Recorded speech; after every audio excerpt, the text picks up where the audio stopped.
All right, welcome everyone. We apologize for the weird Twitch hang up and delay, but we're glad to have you here. We thought we had started, so there's a little bit of chatter going on, so my apologies for the scenario that you waited for, but we're going to start over again because we don't want you to miss anything. So welcome to our happy hour for July 10th. We are going to bring the Weaver Courts. This is all Weaver Courts, with a few other surprises in there, so you'll want to see wait for the pretty pictures. We're going to talk to you a little bit about Discord and some things we're doing there. HEO Season 4 and 5 update, and some unorganized casual play opportunities. The retail relationship team and the community team have put together some really fun ways to play, so we're very excited about that. And Cody, thanks for being so gracious about holding on to your question until we get to that area. So as we now jump in, we want to introduce Leo, who is becoming our new product development manager. We're super excited for Leo to start in this new role, which there it goes. He is going to be taking care of the handoff from the creative team who develops the ideas to what you get in the box, making sure it's on time. He and I will be working together to work on the schedule, and we're really pleased to announce on starting August 15th, new to the game development team, Jacob and Joel Rasmussen have joined our team. Leo, you all know, his detail is fantastic. He's very well suited for this role. And he's going to be in charge of many teams, including the product development team, the game development team. He'll be working with the sculptors. He'll be working with the painters. So he's going to be taking over a lot of stuff. And Leo, I don't know if you want to add a few words there. Thank you. First of all, thank you for the emojis. I have been tracking every single name. I know you'll be getting a little bit extra in those boxes. The rest, you have until the end of the sentence to express your immense love and support, and you shall be rewarded. We have, for the cult of Leo, we have now penetrated the Conquest deep state. This is going well, and you can join me in my podcast. Thank you. Oh, dear God. And Joel and Jacob bring 2 decades of gameplay in miniatures. They've impressed us with their creative spirit. They've demonstrated not just their complete passion for Conquest, but an ability to understand, I'll use this term, how the cake is baked, and how we want the cake baked, but to take that and really drive some creative energy that will help Leo immensely and help the entire team there. And guys, welcome to the team. I don't know if you want to add anything as well, but I want to give you the opportunity to introduce yourselves. Yeah, I'll chime in. Oh, 1 second, echo. I just wanted to say that, of course, we are very, very excited and ready to bring good energy, and we're committed to delivering the same great Conquest experience that everyone knows and loves, and we're just excited for the future. And yeah, we're big things, happy things. It's a fun, exciting time. Love it. Well, welcome everybody. So that's an exciting piece of news, and we're going to go to, whoa, what's going on with my computer today? Good heavens. I don't love that. Again. There you go. Unorganized play. So our goal is to bring fun to the stores, continue creating community, offer some fun rewards, and stores, you get to qualify for the exemplar status through these programs too. So one of the first things we're going to talk about is multiplayer games, and Hunter is going to lead us through that. And I have a separate slide for that I'm going to start showing in a moment. So Hunter, you can start talking. Okay. Hey there, everybody. A lot of you have seen my face. I'm the guy who talks to a lot of your retailers in the Eastern U.S., and I'm a part of the community team, so I've met many of you Vanguards. I have a lot of experience in gaming, and one of the things that I felt that we lacked, and the community team agreed, is that multiplayer rules. And by that I mean you and your buddy, and maybe you have a third friend who wants to play Conquest. As is, you kind of just had to homebrew something in the moment, so the 3 of you could play together. And I created a document. These are primarily guidelines, but they enable this kind of play officially and easily. It can be symmetrical. It can be, both teams using the same army. It can be 2 different armies. It is designed for ease of use and practical play, really. In addition, I included rules for how to play with uneven teams, because I know all of you out there have somebody who has bought a starter box. They've got their like 800 points, but they don't have anything else. And this is the best way you can get them into play and, experience a 2,000 point game without, fully having committed yet, because there are tons of people out there. Again, I know all of you have a friend like that. So I think this will be an awesome new way to experience Conquest in your local communities. It'll help bring on some of those people that have been, on the fringes, and it'll just enable some new fun stuff.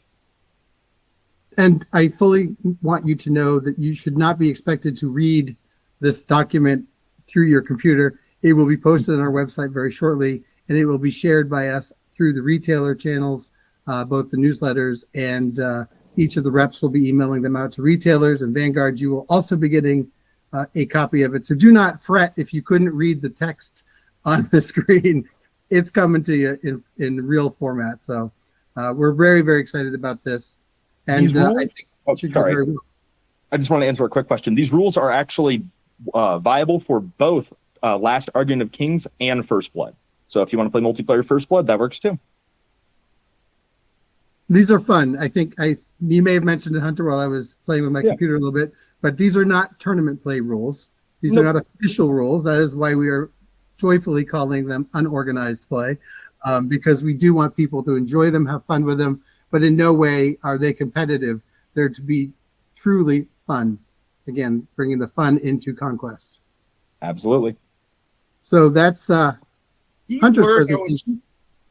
Say that again, Stavro? Sorry to interrupt here. Keyword I would say is yet. If we see people really liking teams, formats, if we see something developing here, guess what? We now have a bigger development team. We're going to be able to pay attention to it, much like, for example, we want to bring back Chronicles, we want to bring back campaigns. These are all things that Jacob and Joel will be working on as soon as they come on board. Great to hear that, Orange Road. That's awesome news. So then Joey is going to present to you guys a concept that she and the team have created around bounties. And I will get that on the screen right now, Joey. Awesome. So kind of also a part of this quote-unquote project fund that is unorganized play. Hunter and I, Yanni, Stamos, a bunch of basically sales and the community team talked up some more casual play alternatives. So ideally, this is something that you can play in store that's non-competitive. It will not really work with leagues, with tournaments, but if you're burnt out from a tournament season or just tired of playing the same list every time, you can run the bounty board. So ideally, this is going to be a short-term league, maybe 2 to 4 weeks, and the Murder Vishnums have taken over and put a bunch of bounties up. So these are specific goals that you want to accomplish in your game. It can be something like touchdown, move one of your regiments to the opposite side of the board, going into the deployment zone of your enemy. You get a touchdown and you earn points. It could be survive a duel. It could be fail a charge roll. So there's a bunch of these bounties that the Murder Vishnums have put up. When you complete them, you get bounty points, BP, and the BP can either be saved up over the league to try to become the winner with the most BP, or you can spend them in real time. So mid-game, you can call them out whenever you want. If you have 10 BP, 50 BP, and want to spend them on a specific reward, you can do that on the fly. So this is just a fun, slightly game-breaking, casual play incentive to just try some new units, try some new strategies that might not work, and have some fun. And this is the first of many different ideas we have to incentivize casual play, get you in store, get you something to do during the holidays that's a little bit more relaxed. And it's going to have a lot more bounties to come. So if they don't suit you, if there's one for a specific army that you don't play, don't worry. We've got hundreds of these, and we will be updating this tri-annually. So 3 times a year, you'll have a fresh bounty board and probably some fresh other ideas to play with as well, like the multiplayer rules coming out. Awesome, Joey. Thank you so much for putting this together. The team did an incredible job with this, and we're excited to bring you more ways to play and fun ways to play. And I'm glad to see in the chat so many positive comments. This has been I won't say years in the making, but quite a while in the making as we pull this together. So super excited to have this as part of the group. So I think next is Samo. You are up. I'll share my screen again. We're going to talk a little Road to Helios action. Hello, this is Thanos. The role are you present? There it is. My computer has a little lag today. I don't know what's wrong with it, but I rebooted it before the event just to make sure it was ready, but I don't know. It's one of those days. No worries. So season 4 came at an end, and season 5 has begun. Most of you will have noticed that your AG points have been reset. And here you can see the breakdown for seasons 4 statistics. Last season, season 3, we had 58 world events worldwide, but in season 4 we had 169. This is a huge increase from last year. Way to go, communities around the world. It's so exciting for me to get this data point from Stamo and see how incredible you all did. Thank you. Here on your screens, you can see the breakdown for each region and the seats that were awarded to each region. You're gonna notice that Region J has received 3 seats. Actually, one is last year's champion seat. So it's not rewarded to the region, but the champion is from that region. It was the easiest way to explain it. Events have already started to be scheduled for season 5. We have 26 events already registered. Some are actually gonna start this weekend. Yep, I can see it in the comments as well. This weekend we're having our first ones. We're all very excited for Shias, and we're looking forward to seeing new and old faces. Yeah, we have quite a few new faces, which is going to be very exciting for people, I think, to say the least. Yeah, it's a good mix of last year's champions and new ones. Yes, the fire in CS is under control now, thankfully. And so speaking of events, we have a lot of events coming up in the next month. I was putting this together and realizing that I am astonished at how many events we have that were coming up for the next month. So the first one I'm going to talk about is Gen Con in just 3 short weeks. It begins. We'll have a tournament play there, which will include 2 free models, the Great Rampaging Fish Gnome and one of the OP kit models, because Gen Con does have a fee with their tournaments. So we wanted to add value for those who are paying to play. And then we're going to have a bunch of learn to play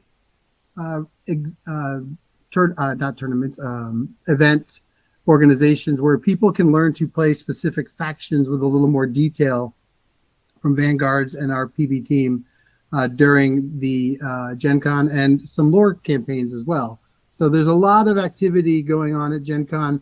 Not to mention we have a new booth. So we're booth 2918. We've got a larger space. We're going to do some really cool things to it. So do come by and check us out if you are coming to Indy. We look forward to seeing you. And then coming up right after that, our friends at Golden Rhino, Ian is going to be hosting a mega world event. He's putting together what he is hoping to be the largest Midwestern event, and certainly will be an enormous event no matter what in Ypsilanti in his store. It's going to be great, and we teamed with him to do the Golden Rampaging Gnome as a tribute to all of the hard work he's putting together for this tournament as well.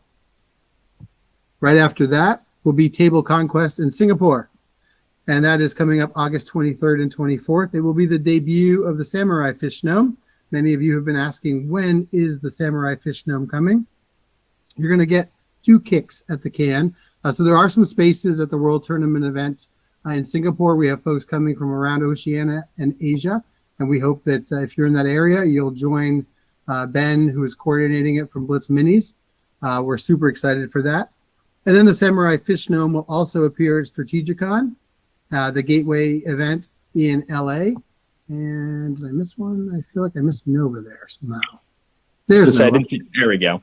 There's Nova. I'm like, where did Nova go? So we have 2 spots left, I believe, in the World Event Tournament at Nova in DC. So we will have the Fish Gnome at all 3, the Samurai Fish Gnome at all 3. We felt like, one, people seemed pretty fired up about it, and we wanted it to be available in multiple places. And 2, these are all great events for Conquest. We're super excited to be participating. So that's a lot of events coming up. You know, when you think about, that's only through end of August. So essentially the next 6 weeks, those are all events that are going on for us. So now we're going to talk a little bit about Discord. And, you know, I want to say that, you know, obviously social media is a powerful and amazing factor and force in our lives. But we have seen some things within the Discord community that we're not in love with. I will definitively say that 99.9% of the conversation is generally pleasant and joyful. But when it isn't, I think it ruins the event for many people. And so we're going to be more active. And everybody that is involved will be getting a note shortly that we are going to be taking over the moderation of Discord. We are going to be eliminating colors. The only roles will be identified in your gamer profiles, with the exception of PB staff, so that you know definitively who is a Parabellum person. And rules questions will be sent to rules@parabellum.com. That's not new. That's been going on for quite a while, but I wanted to reinforce that because it gives everybody an opportunity to make sure they get an answer that is correct and that they feel good about, but it also gives us time to make sure that we're answering in a way that is cohesive through the twice a month rules FAQ that Leo is putting out. So I think it's super important that everyone realize that that is something that's not new, but is continuing and won't change. And so our Discord expectations are human expectations. I want to be real about this, right? Let's be kind. Let's be truthful. Let's show respect. Let's allow grace that maybe what was said wasn't meant the way it was interpreted. So let's private message the person instead of blowing up Discord, attacking back. And let's have appropriate humor, which generally has not been much of an issue. You know, I think each of us, and I've been guilty of it, so let me be very clear that I know that there are times when I haven't been my best on social media. That's a fair statement that we all probably feel. But I think we also have to remember that we don't know the voice in which the writer wrote the post. We also can't necessarily understand the reader's mood or interpretation of that post in that moment. And I think it's fair to say that all of us have read things differently based on the mood that we feel in that moment. And I know we have all banged on the keyboard super hard when we're emotional to say, this is not the way it should be. And I get it. We're all human, but we are all human. And we have to remember that as we write about anything that's going on, this is a community based on a game that should be fun first. This is a community based on a game that is written by real people who have feelings and emotions too. And so I'm going to remind us all to be our better selves, those moments when our moms would be proud of us, that if our emotional mood is getting in the way of how we read or write, and it gets in the way of that criteria above, exercise the restraint to come back to Discord when we're in a better mood. I mean, I think that's a basic social media goal that we should all have for ourselves and each other. So that means that the current moderators are being, they have had a lifetime sentence in many cases, and I'm sure that they are very happy to not, or will be happy to not be responsible for moderating. We will be doing the moderating. We are going to set up, we're human too. We're not going to be on Discord all the time, but we are going to be on Discord regularly, far more than we've been, way more than we've been. We are going to private message people when something isn't sitting right. We're not going to attack them right in the moment. We're going to ask them what was their intent. We're going to ask them to consider editing if we felt that the message wasn't being received well. There will be an opportunity for people to reach out to moderators and be able to ask questions like that, or to be able to ask us things that, to bring to our attention, I should say, things that maybe we didn't even interpret the way you are. Because again, remember that the person reading is also interpreting the written message. So, we are going to allow grace first. We're going to allow people the opportunity to edit or remove something that we find to be not great, is probably the best way I can describe it. If the same things are coming up over and over again, that person will have made the decision to be removed from Discord. We don't want to do that. It's not our goal. Our goal is to hopefully remind us all of the expectations and hope that we can all live into these expectations. I don't think there's any expectation here that all of us as people don't want for ourselves. And so that all of us as people hopefully will remind ourselves to do that as well. Doesn't mean that you have to agree with everything. It means that when you disagree with something, that you're constructive and kind as you disagree, that you're truthful about what you're feeling, that you're acknowledging your own biases around things, and that you can approach it to some extent with a sense of humor. We will not all agree, and we may make a decision that you as a community don't like, and I get that. And it does not mean you can't talk about it. It just means that when you do talk about it, try to remember to be kind. We're still people, and we do care about this community, and we do care about you all in the community. So that's where this is coming from. Not to get, we're not going to change the world with this, right? We're not going to change social media to suddenly become this magical Disneyland place. Nope, it's not how it works. I get it. But we want to set a better tone. And we have to start with that tone. And I don't know if anyone has anything they want to add to this before we go on to other topics, but that is what we're doing with Discord. One of the ideas that was floated for, being more present on social media, there will be mini lore. What will we call them, Coach? Lore hours, lore windows, lore gaps. Sure, yeah, any of these. Where either Cosadino or myself will be making appearances in Discord, scheduled appearances, asking questions. And unscheduled. Answering questions, sorry. Whoops. Story Times is a good name. Why didn't we think of that? I don't know, because I don't know if there'll be so much storytelling because Discord's not the right medium for that. Yeah, but true. Definitely answering questions, queries, and exploring interesting ideas. So now we get to the picture part. We got to Daryl, you're going to kill you. What's that?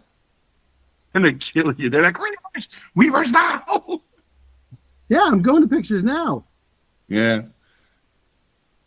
First thing we're going to show, people have been asking us for the dice images.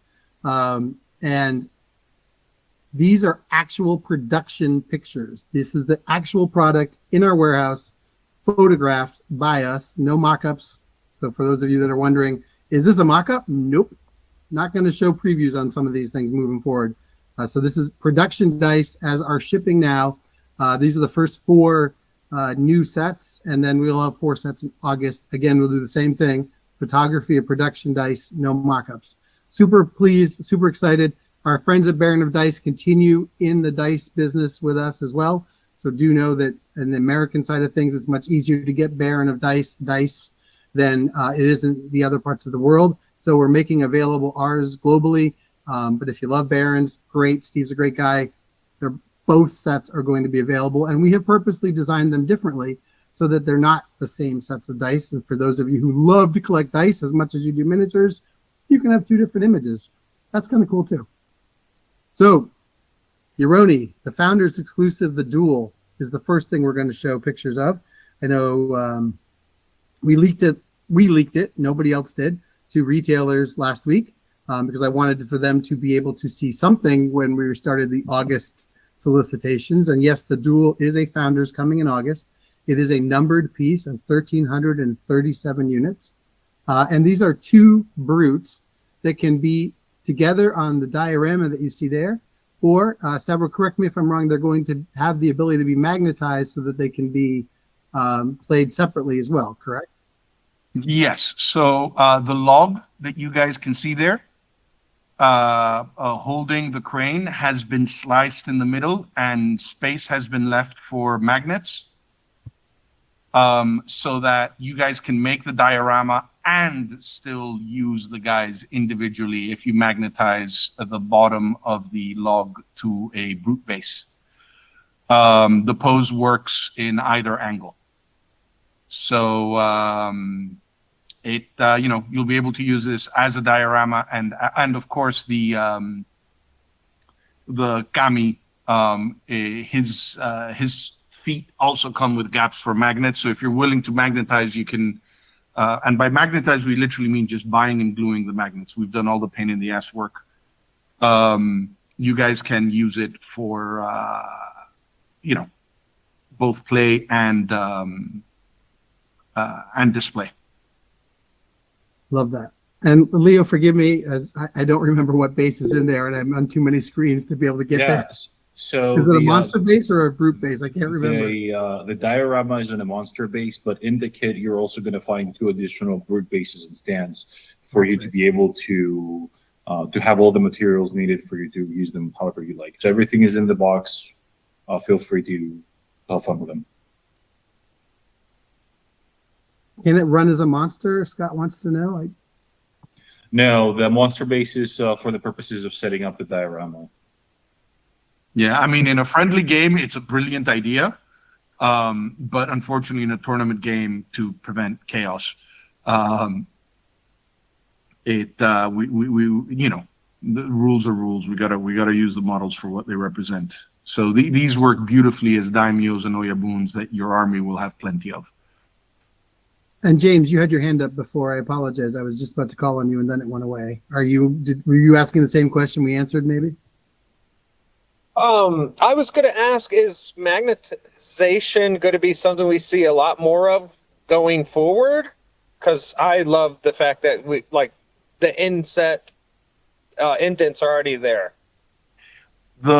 Here's the thing: in resins, yes, it is much harder to do in plastic because it all has to do with the angle you align the part to. And sometimes putting in those little indents messes with the angle that you have to align it to retain the detail versus the angle that makes sense to put that little dent in. So it's very inconsistent in plastic, but in resins, yes. That is excellent, because I think my wife and I just magnetized the Talos ourselves, and it was a struggle. But that's awesome news. Thank you. Thank you. And Stavro, do you want to jump in on the lore for Yoroni versus Yoroni? Yoroni versus Yoroni is standard. They have known each other for millennia. What you've got to understand is Yoroni are effectively immortal. If you have climbed the pagoda, you have at least heard of every other Yoroni who has climbed the pagoda himself. You might not know of those who have yet to ascend, whose names aren't single. In other words, they're not in the origami sheets. We really should have. We have a name for them, but it escapes me. But if you're a named Yoroni, in other words, you are capable of manifesting on the planet yourself, you're a known entity and a known badass, and that means you have made friends and you have made enemies. And nothing sort of hones your path as much as testing it against somebody else. So duels and contests are very common among the Yoroni. Raids and feuds are equally common amongst the Yoroni. They're by no means the continuous state of affairs among them, but again, largely what we try to do is when we create a faction is give you a context, sort of a historical context that you can draw on. And if you think feudal Japan and the Sengoku Jidai, there's quite a bit of war, and the same occurs here. Excellent. Now we're going to go on to something that we just finished the painting of. Maybe feels like an hour ago, and it wasn't that far off. So here you are with a Theocriter, and this will also arrive in August. This is just a stunning model. Yes, the Pope Mobile. It does have that feel, doesn't it? Wouldn't the Pope, the new American Pope, think that was the coolest thing to be going down the Vatican City in, right? And the app is being updated as we speak, so you'll be able to get the rules as soon as possible as well. You're going to be able to find all about it. Daryl, can you scroll down a little bit so they can see the bottom details? Oh, don't worry. I have many more images of this one.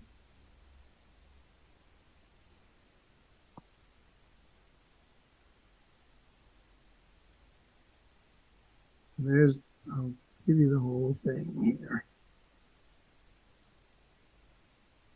And not to be outdone, and these will all be published right after the happy hour so that retailers can post them and you all will have them in the shared drive, the Unhallowed Sepulchre.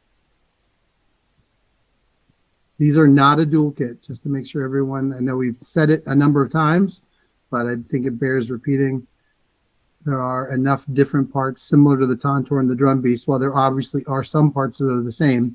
In an effort to keep the retail price down, we did not make this a dual kit.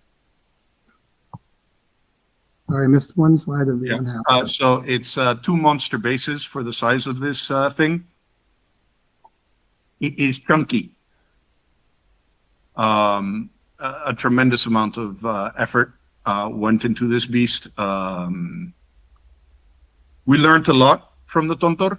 And this delivers something on of equal, I'm not going to say size, but equal grandeur. And it's allowed us to keep the price at a much more sensible level.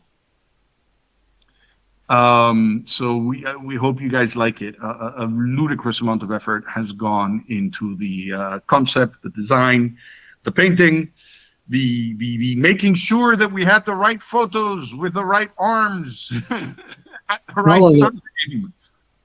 You know, just a few minutes before show. I should not be saying these things out loud. Yeah, some things about the sausage people don't want to know. Yeah, exactly. Yeah, probably. So we'll go to the Weave Records. I'll be quiet now. I will not interrupt the pretty pictures. I know people have been waiting. So here are the Weave Records, gang. We're so excited to show you Faction 10. And this just gives you an overview of, we're going to have months 1 and 2 pictures for you. Months 3 weren't quite finished yet. And I want to be upfront with you. Stavro has created names for us that are an interesting challenge that I'm kind of happy about, because even the Greeks are struggling with these words. So if some of you speak Gaelic well... No. Hold on. Do not finish that sentence. This is fantasy Gaelic. Fair. True, but you may still take umbrage with some of my pronunciations, which I have been practicing most of the day. So we are going to be doing the Greek thing in the effort of not going nuts. we're going to create a sort of a, this is how the humans confuse the words and pronounce it in the unimaginable ways that the humans pronounce these things. But the weavers pronounce them by actually enunciating each and every one of the letters that's in there to make everybody's life easier. No, truly, frankly, I want no, it's not for anybody to take offense or anything, but the names sound so different in one way or the other. Use both freely. People will know what you're talking about. And if people still have confusions, we will actually create a second tag in the army list that will have their like translated name. Yeah, and I'm going to put pronunciations in the order form like I always do. And I will tell you that even since the postcard, which we're handing out at Gen Con, which is what you're seeing here, we have changed a few of the names too. So because they just were like, so so there are a few changes when you go through this. If you're paying really close attention, you'll notice. Hunter, you have a question or a comment? I was just going to say, if we're just reading them as they are phonetically, does that confirm that weavers canonically speak English or read in English? Hunter, yes. I hate you. Yes, Fantasy Gaelic Hunter, it comes with a thick Midwestern accent. That's how. That's the official canon accent of the weavers. Now, if you go to Breonia and especially the Highlands, they speak a little better. All right, they want us to get off of the pronunciations and go to more pictures. That is fair. So, a question: are there specific courts coming out at launch? And the answer, of course, is. The answer is no. The beginning, so as we mentioned before, one of the biggest challenges of the Weavers was tying the entire faction together. So what we did is the first wave of releases for the Weavers is going to be centered around the kith bands. So Daryl, if you can go back for a second. Go back to which? 2 slides where you showed the releases in time. The schedule, yeah. So month 1 and month 2, these are kith band releases. So they are, imagine the core of the Weaver culture, right? That haven't pledged to one of the courts. The courts are pretty intense. They're not for everybody. So it's from month 3 onward that you start seeing the court releases, the scale dancers for summer, the Gambit Knights for winter, and then you're going to see spring and autumn as well. So the eventually when we are able to delve into sub factions, that's where we're going to start fleshing out single court weavers. What this allows us to do is not create 4 armies in one, which is a nightmare, a design and balance nightmare, plus a release nightmare, because some people would be happy if winter came out first, others would be happy if it were spring. But it also gives you the freedom to say, okay, I'm going to pick a couple of key units from the core army. I'm going to pick my court unit, and I'm going to paint my army in this color scheme. So if you want, you can easily theme towards a particular season, or you can keep it generic until you build a specific sub-faction army. It's up to you, but we're trying to stay as flexible as possible with a very unforgiving concept. So the limited edition preview model will be the Oberon, the consort of summer, and by far the easiest one to pronounce. So you can see here just an incredible amount of detail is going in to this model. The human and insect-like elements are just stunning. All on, I call this the angry chicken base of skulls because it does remind me of that, but I think it's super cool. We will have 100 of these only at Gen Con as a preview, if you will, preview squared, and then the rest will come in August. And this is, again, Oberon. Oberon, the Consort of Summer, you'll be able to use him as Seankan or Seanchan, or however it is pronounced. I refuse to attempt to pronounce it. I'll use the colloquial English translation, Spellweaver. And it's going to be, he's the beginning of what you guys are going to get to see. Hunter. Daryl, you said the angry chicken base, but just to confirm, this is a brute, right? Yeah, this is I meant more the skulls, but yes, this is a brute. But yes, it's on a brute. Yeah, and it's Sean Hain, by the way. There you go. So, another important bit that you're going to see coming up is, by and large, the each life binding makes a weaver slightly physically larger as they inherit traits of a number of species, and the older they are, the more creatures they have life bound to. As a result, you will see that leaders among the weavers are physically larger usually than the others, and this is represented by giving them infantry rules but putting them on a brute base. So this will help them pop out and stand out in the army, while letting us sort of reflect this. And I'll be quiet now. So here are your current skirmishers. The first set of infantry coming for Weaver Courts. These will debut in October. So these are the backbone of the Weaver army. Good at range, good at shooting. One of the key things that we wanted to do was keep the Weavers from becoming a pure sort of ranged combat army, ambush and evasion, because that is a fun play style for one of the players. If it works, only for the Weaver. If it doesn't work, the Weaver gets rolled. So what you're going to see is that we've put a lot of effort into the rules and creating it a very interactive army that allows that requires multiple different types of units working in coordination with each other. So these are not absolutely dedicated marksmen. We want to break away from that. So please do note that when you look at the rules, when you read them, and when you interpret them, these are not wood elves. Okay, this is not stay back and shoot a storm of arrows at your opponent.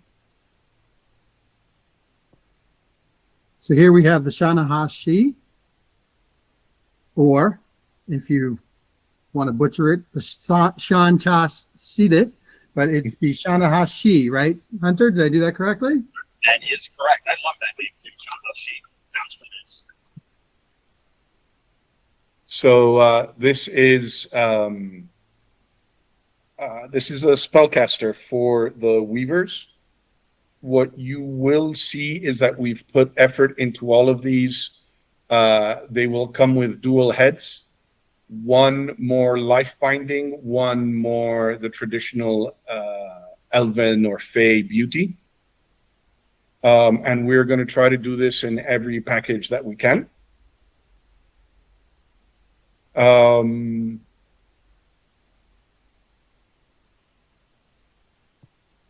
Here's the rune Shi.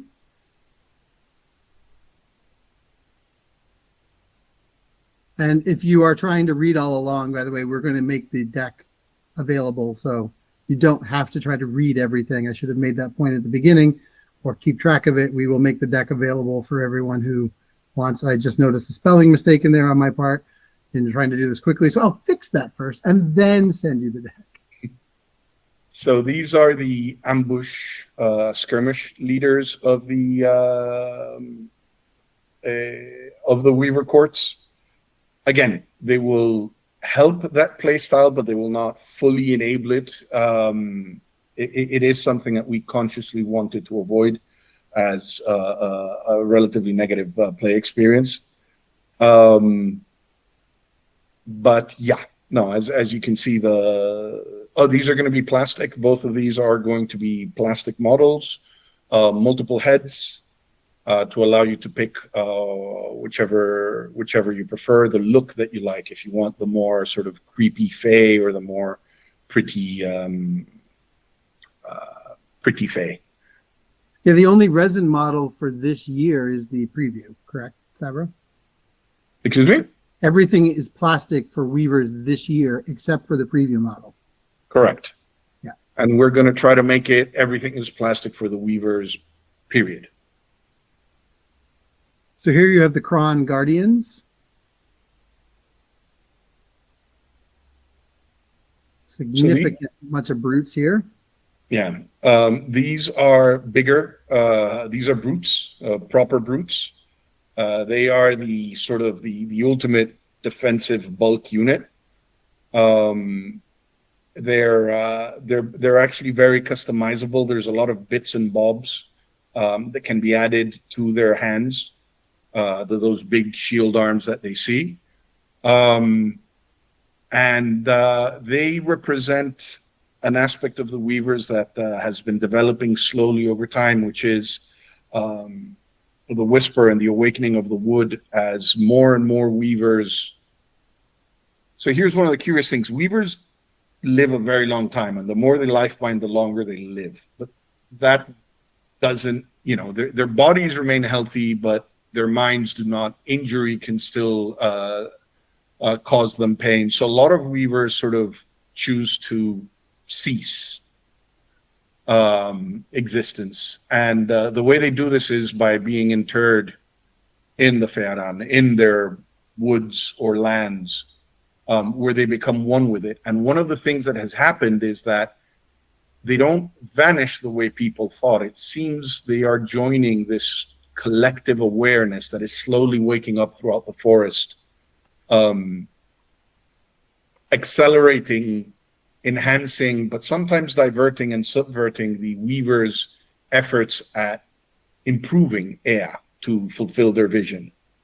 And the Kran Guardians are one of the strongest manifestations of that, where trees literally take on humanoid form and uproot as an expression, as a sort of an immune system.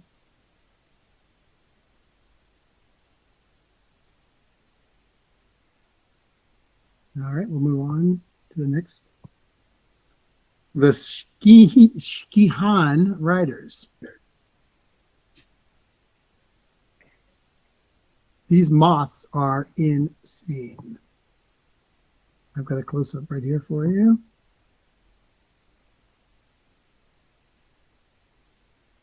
I mean, again, you get to see that the aesthetic is very, very different than anything that we've done so far. They don't look like any other faction gang.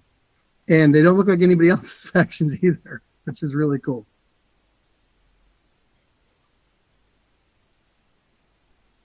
So the idea here is, what mount do you use in a forest? All right, particularly when you don't build roads. And when a lot of your buildings are underground or above ground, and there's a lot of verticality, not a lot of roads, a lot of overgrowth. And moths. Moths is the answer. They have long lines of these moths that have been life-bound and enhanced to the point where they can grow, and they are the sort of what would you call it? They are the most common form of mount for transport and communication that the Weavers have. And there are two different variations. The ones that you see right now carry pods of noxious seeds and chemicals that basically, Leandro, what's the word that we have finally chosen to represent that in the rules? Is it seeds? Yes. Okay. That deposit seeds on the enemy, which can then bloom in their given turn or season for special effects that can be culled or harvested by the Weavers to gain their army-wide special rules. And then you've got the Hunter, the Keeneer Riders. Awesome. who We worked hard on that one. That was the one I struggled with the most. Key and ear. who are more ranged combat.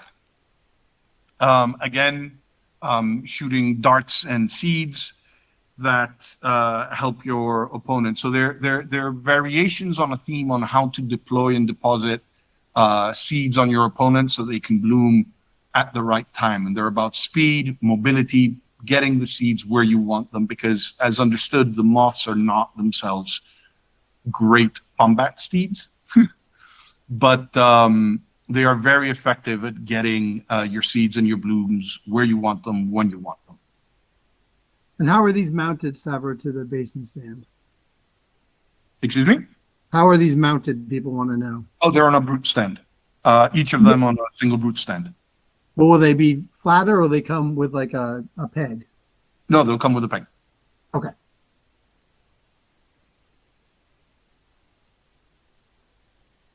And here we have the very easy to pronounce Willow Wisps.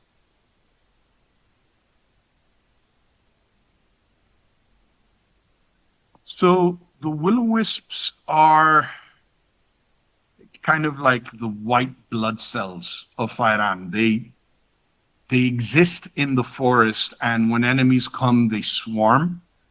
And the weavers, they recognize the weavers as friendly, and everything else is hostile. So they go up to it, lash with their tentacles and their thorns, and then when they die, they pop open and release seeds and blooms once more. So these are a sort of tactical trap, noxious unit that weavers can shoot through, but opponents can't. So these do not block line of sight for weavers. They're going to allow for certain clever deployment tricks and gimmicks. It's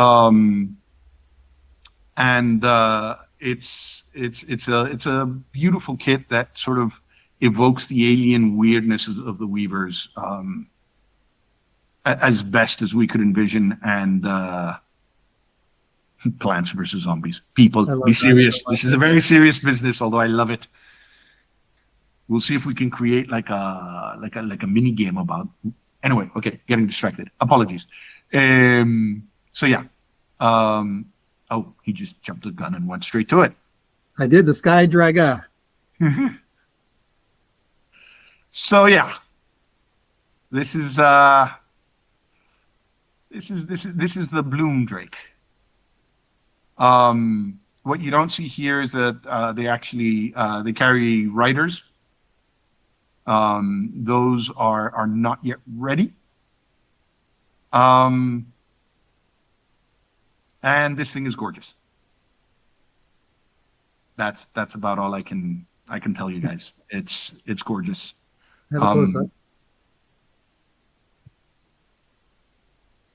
It is really cool. It comes in two variations. These are sort of the more innocent. They're not entirely, while sentient, they're not as intelligent or as developed. These are almost like avatars of life, unbound. Okay, and how's this pronounced? The Coil Drake. So these guys are closer to your traditional dragons. Now, very important to understand, these are not true dragons. In fact, the weavers aren't entirely certain of what they are, because particularly the Coil Drake seem to retain memories and knowledge that they shouldn't have. But clearly they are not the dragons that took them under their wing long ago. So I'm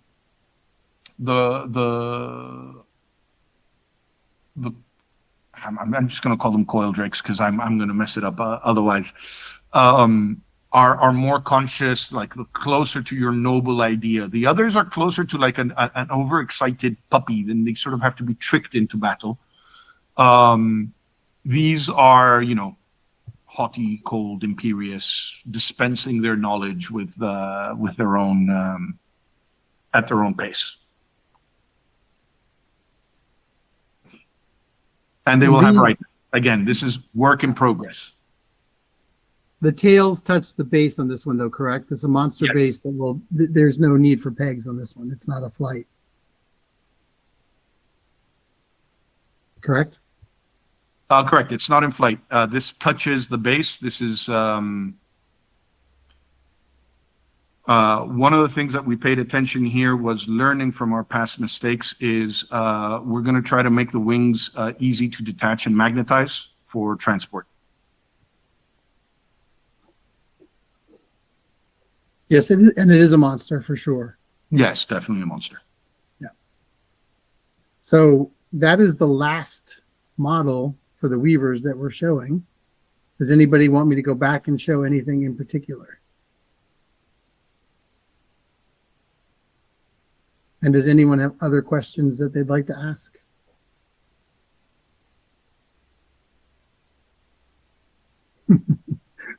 There's no mix of dinosaurs and Wadroon. Joey, go ahead.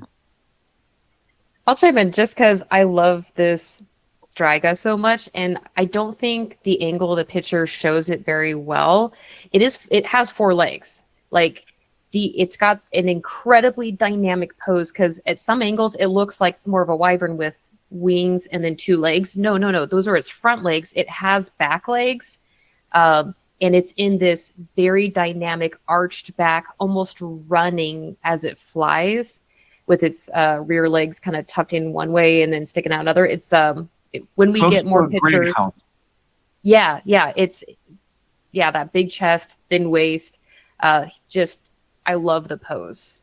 But there's going to be so many more pictures and angles to see to appreciate the true detail. I mean, the Drake's wings had 8 different types of plants that I counted at a glance, and there's probably more than that.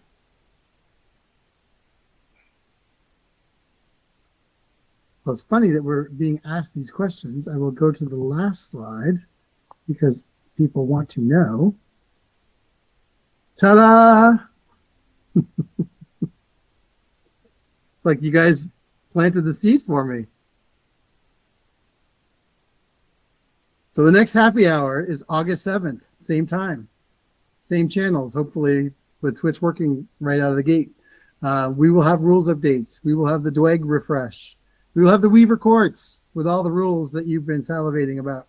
We'll have balance updates and the holiday catalog. So they'll have more pictures, even more pretty pictures of more other factions. So yes, it's not very far away. And, in between we have Gen Con, so it'll go super quick. We'll be back with you on screen faster than you probably want us to be normally. But in this case, as you will recall, we committed to doing rules refreshes 3 times a year. And my gosh, here we are at the 3rd one. Hard to believe. We had January, we had April, and now we're at August. So it's crazy how fast time is flying by. So we thank everyone for joining us. Again, this will be on YouTube tomorrow. The deck will be shared. The pictures will be in folders for people to start using. And we're excited. We're super excited. The Theocriter stats will be in the app today, Leo. Is that what you said? I know that the app is being updated as we speak. Yeah. Apple takes usually a little longer than Google. So if you're an iOS user, have patience. But when it tells you update all, take it. When they see the little C logo, that means you're going to have the new Old Dominion stats. So thank you, everyone. We wish you the best. We hope you have a wonderful summer. See you at one of the events. And then if we don't see you at one of the events, we'll see you at August 7th happy hour. Thanks, guys. Cheers. Thank you. Everybody. Thanks, Bye, everyone. everybody. Thank you so much.